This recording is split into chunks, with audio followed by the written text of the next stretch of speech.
ran a survey of 57 sixth graders. What's your favorite subject? The results are shown in the table below. We'll get to that in a second. Here's the question. Does it appear on A? Does it appear, based on the data in this table, the preference for math as a favorite subject has dependence on a student's gender? And basically show our work for this. So I'm looking at this formula, A given B equals A, if that's true. Then they'll be independent. So in this case, preference for math, the probability of liking math, is that going to be the same if we're given that we're a certain gender? So here's what I'm going to do first. Probability of math.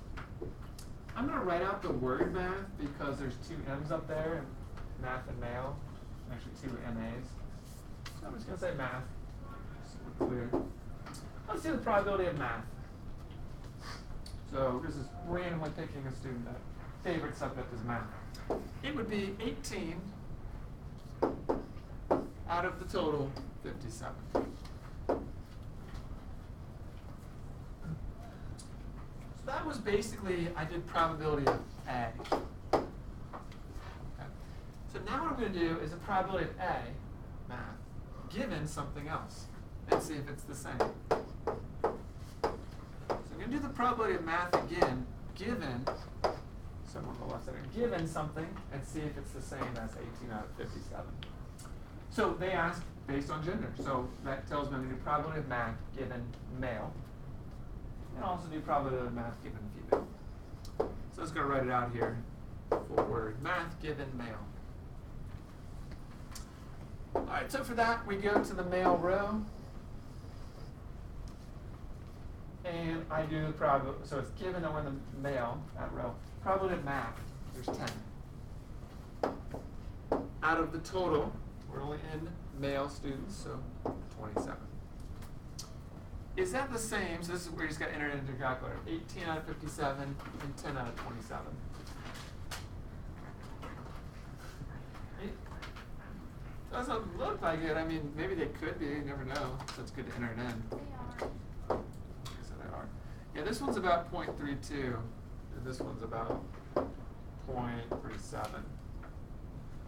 They're not equal. So we found the probability of A, math, is not equal to the probability of A given male.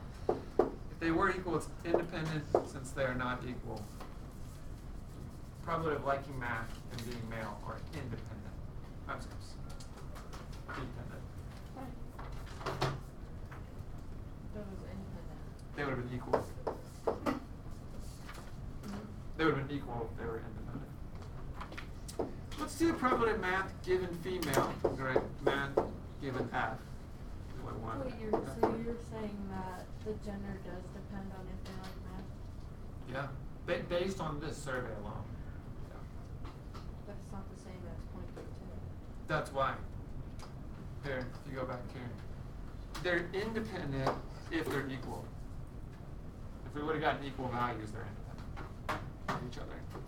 If they're different numbers, then they would be dependent. Yeah, this formula talks only about independence. But you could also assume if probability of A given B is not equal to probability of A, then they're not independent, which means dependent. So that's also a conclusion from that formula. So, yeah, good. Thank you. 1 second. Let's do probability of math given female. So we're in the female row. Math this time is 8. Out of, for females, 30. Put in your calculator. It's about 0.27. That is not equal to math itself, 0.32. So also dependent. So I guess the answer to the question is no. Because it said, does it appear that the preference for math has dependence on a student's gender? Okay, so it's yes. Yes, it is.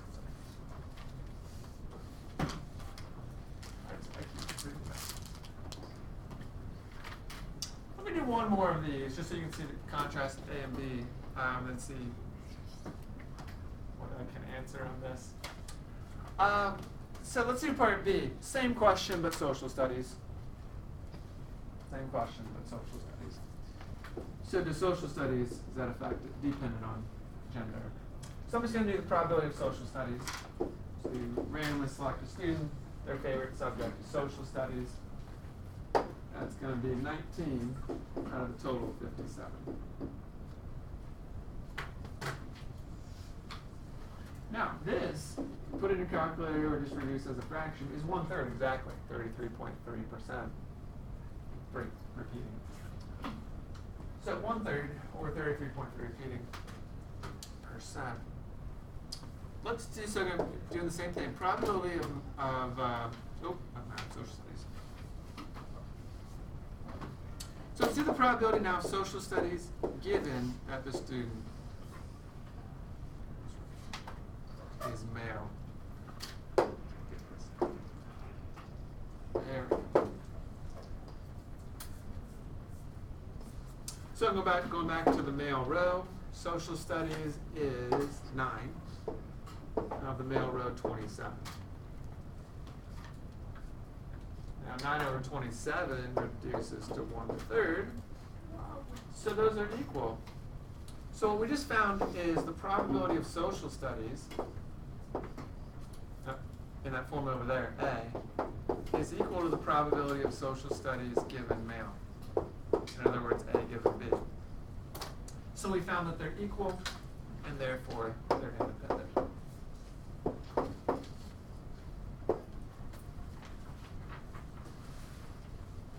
Alright, and we can do the same thing for female. So I'll compute the probability of liking social studies given female. So female up here, let's see the row.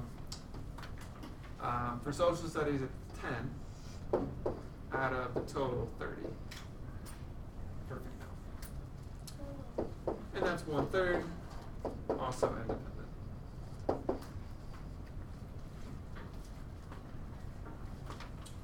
Okay, so we get basically you do that and you get the same number, they're independent, you get different numbers, they're dependent. What can I answer on, that's the first test for independence. I can answer on that one? Okay. Now based on what they give you, sometimes they won't give you enough information to do it. They won't give you like a given where you won't have enough information to find that. So there's a second formula that also works. This one I like a little more. I think it's a little easier to remember. It's not on the formula sheet. So this one comes from the conditional probability formula. So I'm going to show you how we get it. This is test 2 for independence. We start with the formula for conditional probability. Probability of A given B, this is the Venn diagram one, is the probability of A intersection B, that's this part, over the probability of B, the total, the new subset total. Okay, now, if they're independent, if A and B are independent, okay, then based on the last formula, the probability of A given B is the probability of A. That's the last formula we just did. Okay, well, I put not equal to there. Okay, bottom of the last page right here. A given B is equal to A if they're independent. So what I'm doing is I'm substituting in A for A given B. And now I do one more thing to make a nice little formula. I clear the denominator.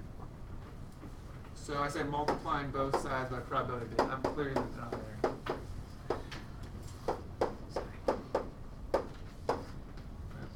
Clear the denominator, multiply both sides by probability of B, and here's what's left. One side is the probability of A intersection B. The other side is the probability of A times the probability of B. And so I get a nice little formula.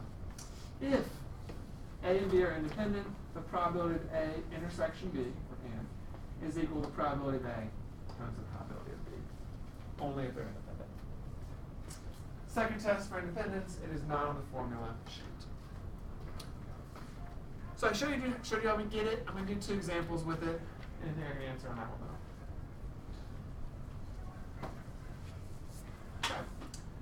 Let's see. So I'm going to do example 3 in fact. 4 is basically very similar to 3. So, all right. So this example 3, the probability that a person is left-handed is 12%. some survey. The probability they have brown eyes is 42%.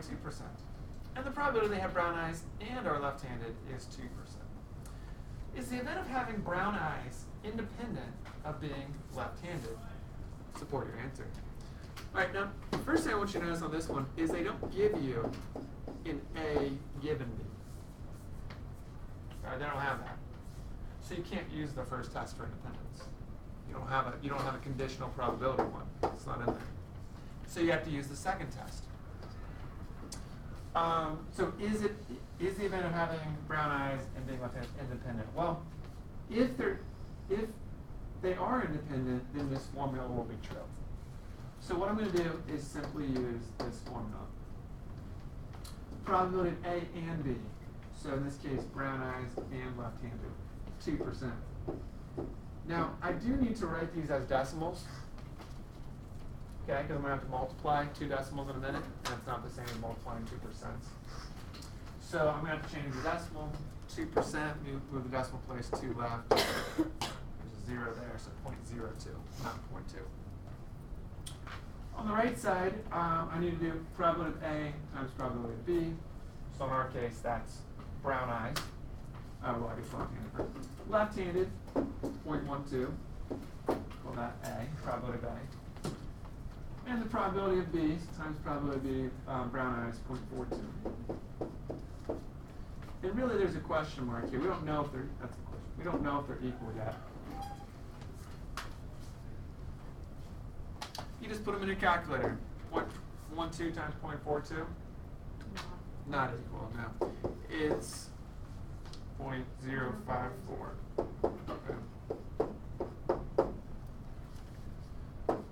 Okay, therefore, dependent. Yeah, they were the same, independent. So I guess, is the event of having brown eyes independent? And so really the answer is no, they're dependent. Sometimes it might be as simple as that. Sometimes they might want you to solve for a missing one, which I'm going to do down here.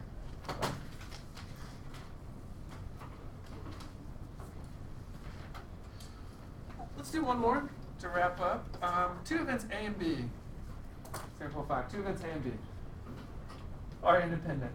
If probability of A equals 0.4 and the probability of A and B equals 0.32, find the probability of B.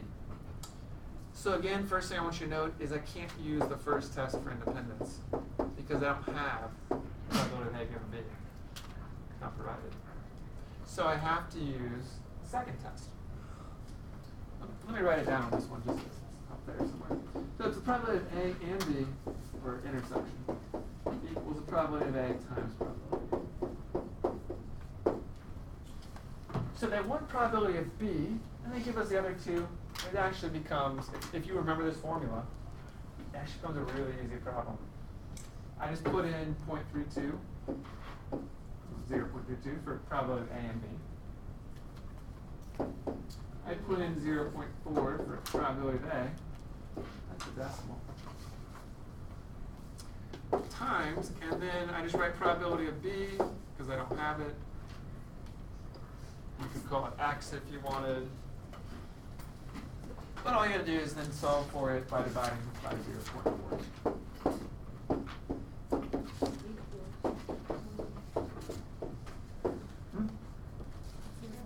Yeah. So you read 0.8, 80%, yes, and 4 out of 5. So that's another thing they can do. They could just give you 2 of the 3 and ask you to solve for the other one, and you just use the formula and work it out. We have to like memorize this formula. Really just 2. Yeah, it's because they give you they give you the or and the and one. That's the adding probabilities. So you got to remember conditional probability. I guess 3 formulas. I'm sorry. You got to remember this one for conditional probability. And over the total. Then this one. 2 for independence, and then the one from the previous page. Yeah, this is if independent, then this is true. Now this one and this one are only if independent. This one's just always true. Yeah. Anything else I can answer on independence or dependence?